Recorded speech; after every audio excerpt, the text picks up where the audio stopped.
내가낸 아파트 관리비가 어떻게 쓰이는지 지금까지 잘 모르셨을 텐데요. 이제는 주의 깊게 살펴봐야겠습니다.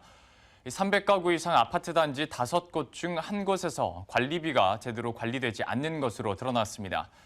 각종 비리나 횡령이 드러난 곳은 조사 대상 중 72%나 됐습니다.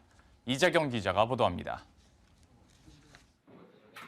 천안시 북면의 한 아파트 단지 관리비에 대한 회계감사 보고서입니다. 관리소장 개인 계좌로 3억 7천여만 원을 이체한 것이 드러났습니다. 현금이나 수표로는 2억 4천여만 원이 인출됐습니다. 12억 3천여만 원은 다른 계좌로 이체됐습니다. 모두 이유가 불분명한 것들인데 총 20억 원에 달합니다. 서울 강남구 대치동에 있는 한 아파트 단지의 관리비 감사 보고서입니다. 이곳에선 회계상 중요 서류 중 하나인 현금 흐름표를 작성하지 않았습니다. 세종시에서 최근 새로 지은 아파트에서도 비슷한 사례가 발견됐습니다.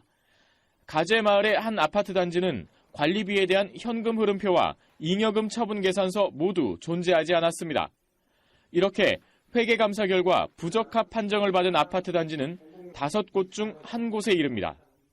회계감사 결과 1,610개 단지에 대해 한정, 부적정, 의견 거절 등 부적합 판정을 받아 전국적으로 평균 19.4%가 회계 투명성이 취약한 것으로 드러났습니다.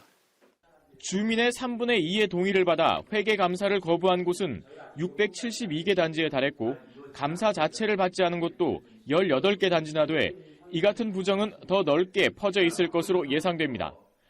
지자체가 벌인 조사 결과 429곳 중 72%인 312개 단지에서 관리비 횡령, 공사계약 부조리 등 총 1,255건의 부적정 사례를 적발한 것이 그 방증입니다. 경찰은 총 99건을 적발해 43건에 대해선 153명을 입건하고 나머지 56건은 수사 중에 있습니다. 아파트 관리비는 원론적으로는 사적 자치의 영역에 속하지만 주민들이 십시일반으로 낸 돈이라는 점에서 공공의 영역이기도 해 정부 차원의 강도 높은 관리 또한 필요해 보입니다. 단지별 회계감사 결과는 K아파트에서 확인할 수 있습니다. 머니투데이 방송 이재경입니다.